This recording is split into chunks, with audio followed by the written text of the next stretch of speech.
अस्सलाम वालेकुम। आज हम स्टार्ट करने जा रहे हैं अपने 12th बायोलॉजी का नेक्स्ट टॉपिक और उस टॉपिक का नाम है ऑस्मोरेगुलेशन।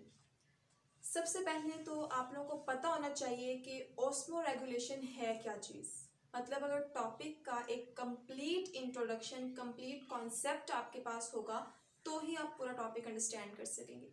और पूरे टॉपिक की अंडरस्टैंडिंग के लिए ये फ्लो चार्ट्स भी यहाँ पे बनाए हुए हैं और इनसे आपको बहुत ज़्यादा हेल्प मिलेगी।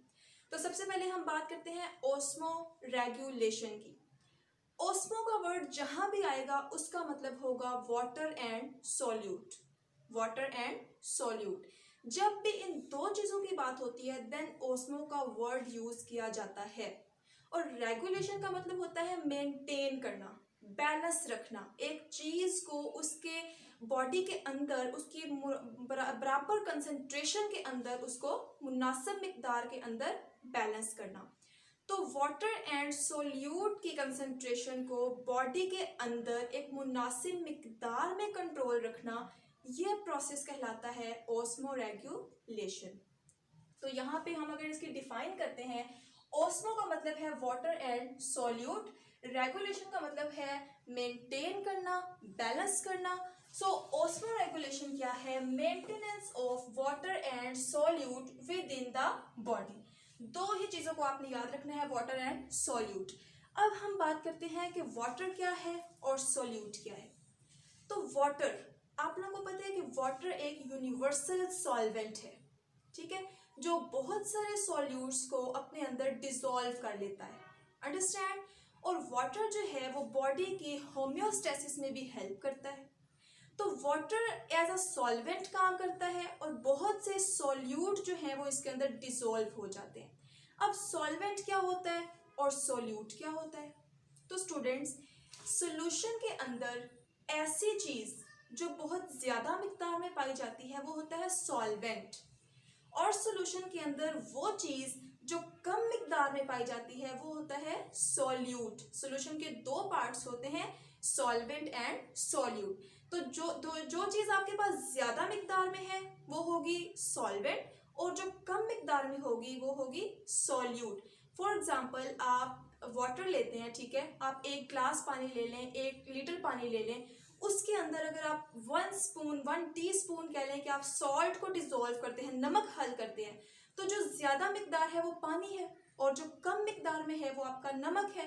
तो वाटर है सॉल्वेंट कहलाएगा और जो नमक आपने डिसॉल्व किया है उसे हम सॉल्यूट कहेंगे। तो वाटर सॉल्वेंट है और बाकी तमाम चीजें उसके अंदर सॉल्यूट होंगी। तो ये इस कॉन्सेप्ट को लेके हम आगे अपना टॉपिक डिस्कस करेंगे। अब देखें, अगर हम बात करें बैलेंस ऑफ वाटर की और सॉल्यूट की एक सेल के अंदर, कि जो सेल है, आपको पता है कि सेल के अंदर कभी भी कांस्टेंट इन्वायरमेंट नहीं रहता। जो सेल के अंदर कांस्टेंट इन्वायरमेंट तो मेंटेन होता है, लेकिन जो सेल का एक्सटर्नल इन्वायरमेंट होता है वो सेल का कभी भी कांस्टेंट नहीं होता। सेल हमेशा अपने डिफरेंट इन्वायरमेंट्स को फेस करता है, लेकिन सेल के अंदर कुछ ऐसे प्रोसेस होते हैं जिसके तरीके से वो इंटरनल इन्वायरमेंट को फिर भी मेंटेन रखता है।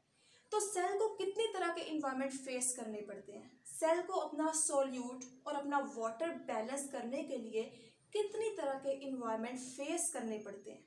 तो वो 3 तरह के इन्वायरमेंट है जो सेल फेस करता है होम्यो ऑस्मो रेगुलेशन के लिए, ठीक है। तो वो 3 तरह के इन्वायरमेंट हमारे पास लिखे हुए हैं। पहला इन्वायरमेंट है हाइपोटोनिक, उसके बाद है आइसोटोनिक, फिर है हाइपरटोनिक, ठीक है। पहले तो आपको टॉनिक का मतलब पता होना चाहिए। टॉनिक का मतलब होता है सोल्यूट। फिर वही बात कि जो चीज कम मिकदार में होगी वो टॉनिक कहलाएगी, सोल्यूट कहलाएगी, ठीक है। अब देखें, अगर हम बात करते हैं हाइपोटोनिक की, हाइपो का मतलब होता है लेस और टॉनिक का मतलब सोल्यूट। इसका मतलब कि ऐसा इन्वायरमेंट जिसमें सोल्यूट की मिकदार कम होगी, ठीक है, और सॉल्वेंट की मिकदार ज्यादा होगी। Hypo mean less, tonic mean solute. Solute less होगा और सॉल्वेंट ज्यादा होगा, ऐसे इन्वायरमेंट को आप कहेंगे हाइपोटोनिक। तो जब आप एक सेल को हाइपोटोनिक इन्वायरमेंट में रखेंगे जिसके अंदर सॉल्यूट कम है, हाइपो मीन कम, तो जब सेल को आप ऐसे इन्वायरमेंट में रखेंगे, ये आपका एक्सटर्नल इन्वायरमेंट है जिसके अंदर सोल्यूट कम है और सॉल्वेंट ज्यादा है, ये एक हाइपोटोनिक इन्वायरमेंट है और इसके अंदर सेल पड़ा हुआ है, तो सेल के साथ क्या होगा? इन तीनों मैकेनिज्म को समझने के लिए आपके पास एक बेसिक लाइन होनी चाहिए। वो लाइन अगर आपके माइंड में रह गई तो आपके लिए तीनों मैकेनिज्म को समझना बहुत आसान है, और वो यहाँ पे मैंने नोट में लिखी हुई है। Water molecules always move toward solute, कि जो वाटर के मॉलिक्यूल्स हैं वो हमेशा सोल्यूट की तरफ हरकत करते हैं। उन्हें जहां सोल्यूट ज्यादा मिलेगा वो वहां जाएंगे, ठीक है। जहां सोल्यूट की कंसंट्रेशन हाई है, वाटर मॉलिक्यूल ने उस तरफ मूवमेंट शुरू कर देनी है। अब हम इसकी बात करते हैं। तो देखें, ये एक हाइपोटोनिक इन्वायरमेंट है, इसमें बाहर सोल्यूट कम है और सेल के अंदर सोल्यूट ज्यादा है। तो फिर क्या होगा कि जो सेल के अंदर सोल्यूट ज्यादा है, तो फिर वाटर ने कहाँ मूव करना है? मैंने अभी आपको बताया कि water molecules always move towards solute.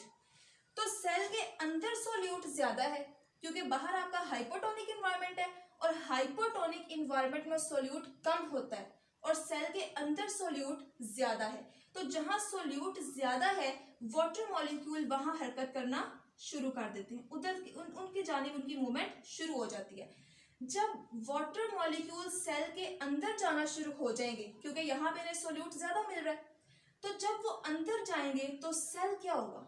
Cell के अंदर पानी जमा हो जाएगा, सेल टर्जिड हो जाएगा, सेल में टर्जिडिटी आ जाएगी जो कि सेल के लिए हार्मफुल भी हो सकती है। तो ये था हमारे पास हाइपोटोनिक इन्वायरमेंट जिसमें सेल टर्जिड हो रहा है और वाटर मॉलिक्यूल्स सेल के अंदर मूव कर रहे हैं। और क्यों मूव कर रहे हैं? क्योंकि बाहर सोल्यूट कम है, अंदर सोल्यूट ज्यादा है। अंडरस्टैंड? अब हम आते हैं अपने सेकेंड इन्वायरमेंट की तरफ, वो है आइसोटोनिक। टॉनिक का मतलब फिर सोल्यूट है और आइसो का मतलब है सेम। इट मीन्स कि सेल के अंदर सोल्यूट कंसंट्रेशन और सेल के बाहर सोल्यूट कंसंट्रेशन सेम है। इन्वायरमेंट का कोई खास फर्क नहीं है, जितनी सोल्यूट की कंसंट्रेशन है उतनी सॉल्वेंट की कंसंट्रेशन है। तो फिर क्या होगा कि जितने वाटर मॉलिक्यूल्स अंदर जाएंगे उतने ही वाटर मॉलिक्यूल सेल से बाहर मूव करेंगे, मतलब उनकी मूवमेंट अंदर और बाहर की जानिब होगी। तो सेल की शक्ल में कोई चेंज नहीं आएगा, सेल अपनी शेप को मेंटेन रखेगा, क्योंकि वाटर मॉलिक्यूल्स जितने अंदर मूव कर रहे हैं उतने ही बाहर आ रहे हैं, ठीक है। तो इस इन्वायरमेंट में जब आइसोटोनिक इन्वायरमेंट होता है जिसमें solute concentration within and out of the cell same होती है, तब सेल की शेप में किसी किस्म का कोई चेंज नहीं आता। अब हम आते हैं अपने थर्ड इन्वायरमेंट की तरफ, दैट इज हाइपरटोनिक। हाइपर को आपने कैसे याद रखना है? हम अक्सर अपनी बातों में कहते हैं कि आप हाइपर क्यों हो रहे हैं, कहते हैं ना हम कि आप क्यों हाइपर हो रहे हैं इतनी सी बात पे। हाइपर का मतलब ओवर रिएक्ट करना, ज्यादा होना, ठीक है। और टॉनिक तो मैंने आपको बताया कि टॉनिक का मतलब तो सोल्यूट होता है, तो हाइपर का मतलब मोर, ज्यादा, ओवर, और टॉनिक का मतलब सोल्यूट। तो फिर ऐसा इन्वायरमेंट जिसके अंदर सोल्यूट कंसंट्रेशन ज्यादा होगी वो कौन सा इन्वायरमेंट होगा? हाइपरटोनिक, ठीक है। सोल्यूट कंसंट्रेशन इन्वायरमेंट में ज्यादा है, एक्सटर्नल इन्वायरमेंट है जो, उसमें सोल्यूट की कंसंट्रेशन बहुत ज्यादा है, जबकि within the cell solute की कंसंट्रेशन कम है। ऐसा इन्वायरमेंट प्रोवाइड किया हुआ है जहां सोल्यूट ज्यादा है और उसे हम हाइपरटोनिक इन्वायरमेंट कहते हैं। तो फिर क्या होगा? मैंने आपको बताया है कि वाटर मॉलिक्यूल्स ने सोल्यूट की तरफ मूव करना है। अब आपके इस इन्वायरमेंट में सोल्यूट ज्यादा है, तो फिर वाटर मॉलिक्यूल सेल में से निकल निकल के इस इन्वायरमेंट की तरफ आएंगे क्योंकि यहाँ पे ज्यादा सोल्यूट मिल रहा है उनको। तो जब सेल के अंदर से पानी बाहर आना शुरू हो जाएगा तो सेल के साथ क्या होगा? सेल तो सूख जाएगा, सेल श्रिंक हो जाएगा, सेल की शेप चेंज हो जाएगी। तो ये श्रिंकेज का प्रोसेस है, हाइपरटोनिक के अंदर सेल श्रिंक हो जाता है। तो ये था हमारा ऑस्मोरेगुलेशन का टॉपिक, ठीक है। इसको अगर हम समराइज करेंगे तो सबसे पहले हम ऑस्मोरेगुलेशन की डिफाइन बताएंगे कि maintenance of water and solute concentration within the body, ठीक है। फिर हमें पता होना चाहिए कि वाटर क्या है एंड सॉल्यूट क्या है। वाटर को हम यूनिवर्सल सॉल्वेंट कहते हैं, ये होम्योस्टेसिस में हेल्प करता है। और जो सॉल्यूट है, ऐसा कोई भी सब्सटेंस जो लेस अमाउंट में पाया जाए उसे हम सॉल्यूट का नाम देते हैं, ठीक है। फिर अगर हम balance of water and solute देखते हैं तो हमारे पास 3 तरह के इन्वायरमेंट हैं। एक सेल 3 तरह के इन्वायरमेंट फेस करता है, ठीक है। उसमें हमने हाइपोटोनिक की बात की है, आइसो की बात की है एंड हाइपर की बात की है। और ये फ्लो चार्ट्स हैं हमारे, ठीक है। इसमें रिजिड हो जाता है सेल, इसमें सेम रहता है, और हाइपर में जो है वो श्रिंक हो जाता है। So thank you so much. अगर आपको हमारा लेक्चर अच्छा लगे तो सब्सक्राइब करें, और ताकि हमारे नेक्स्ट लेक्चर आपके पास आसानी पहुंच सके। Thank you so much.